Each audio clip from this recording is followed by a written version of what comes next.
So, good morning everyone! Welcome back to Tess Home, and for today's vlog guys, ipapakita ko sa inyo kung paano ko lulutuin ang fajitas steak. So, ito yung Mexican recipe. So, this is very, not so much complicated, but it is just straightforward recipe. So, yun ang ating porterhouse steak, and i-slice ko siya. So, nang paganyan lang guys. So, sundan nyo lang guys ang aking mga ginagawa for this video. Okay? This is so yummy. So, ang gagawin nyo dito guys, dapat mainit ang ating frying pan.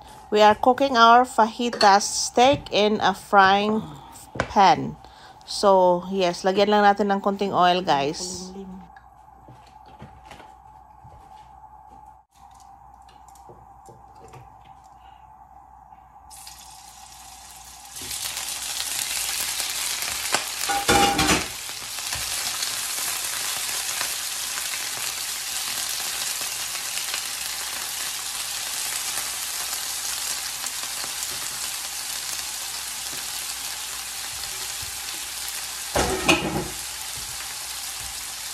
We will add salt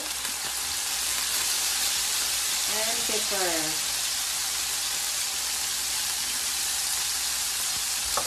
So in this process guys, lagyan nyo na ng a little bit of salt and pepper, ground black pepper ang ating meat. So yun, i-flip over natin siya. Yes, i-flip over nyo guys, okay? Para yung magpantay ang kanyang luto. So, hindi natin siya ito i-overcook guys. Okay? Just sundan nyo lang ang ating mga ginagawa.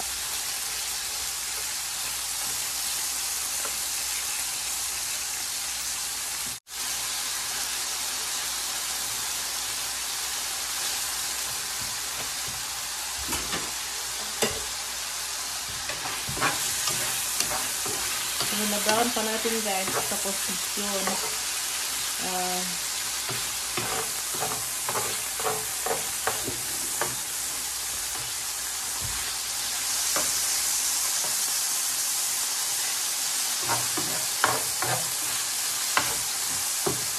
We will add our onion.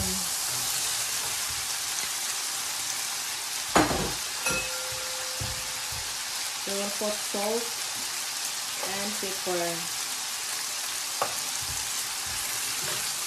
This is fajitas in a frying pan.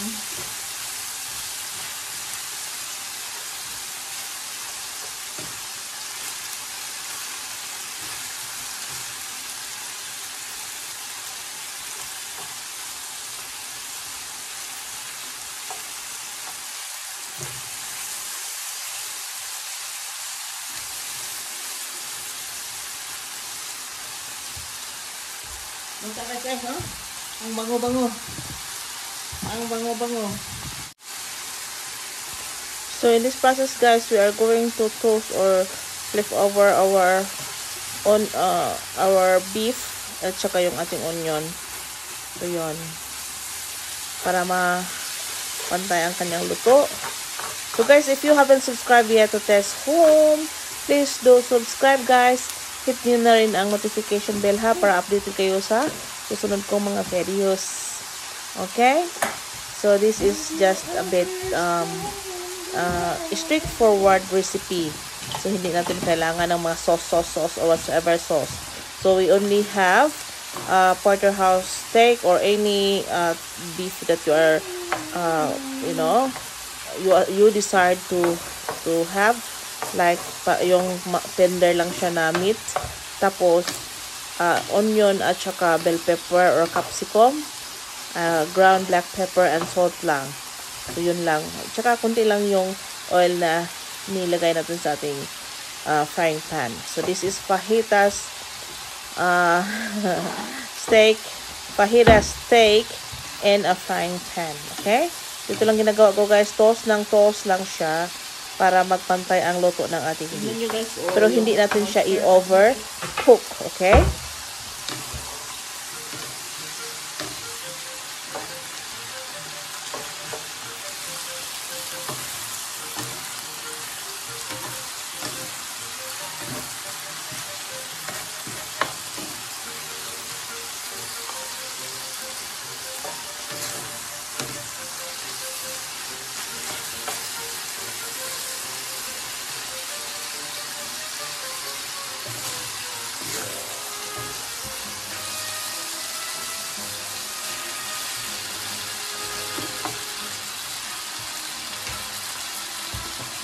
Tikman natin guys ha, kung okay na ba ang ating sauce.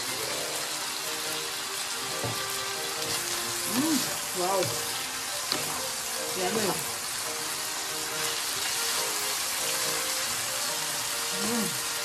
Yummy.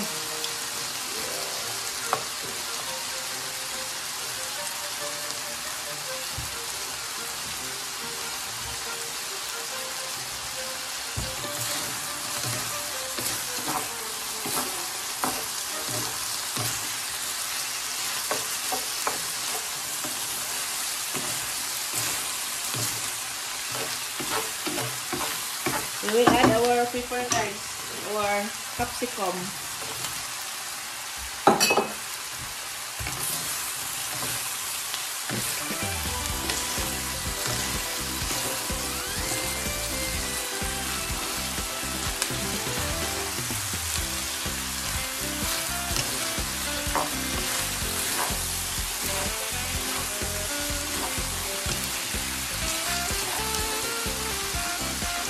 Guys, yung ginawa ko guys, yung meat ay medium rare. So medium rare lang yung meat natin guys.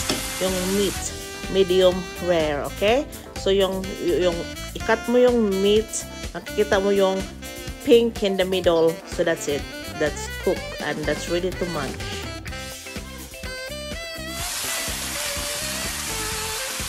I-adjust nyo lang ang salt and pepper guys ha, at your own preferred taste.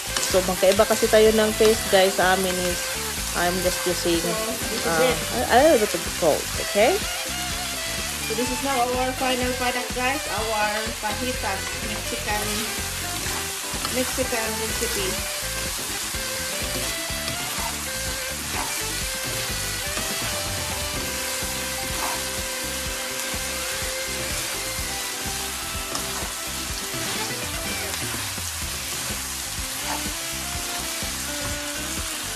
Our final product guys, fajitas in a frying pan.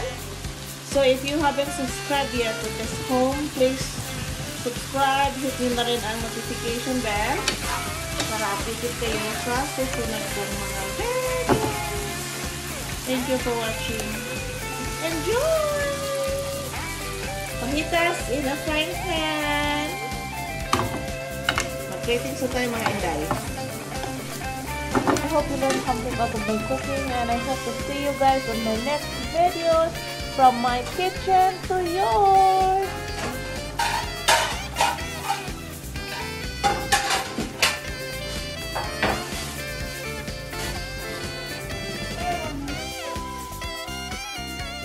Let's eat. So this is now our fajitas steak in a frying pan. So we have our rice guys. Rice is life. Thank you for watching everyone from my kitchen to yours. Have a good time. Bye-bye.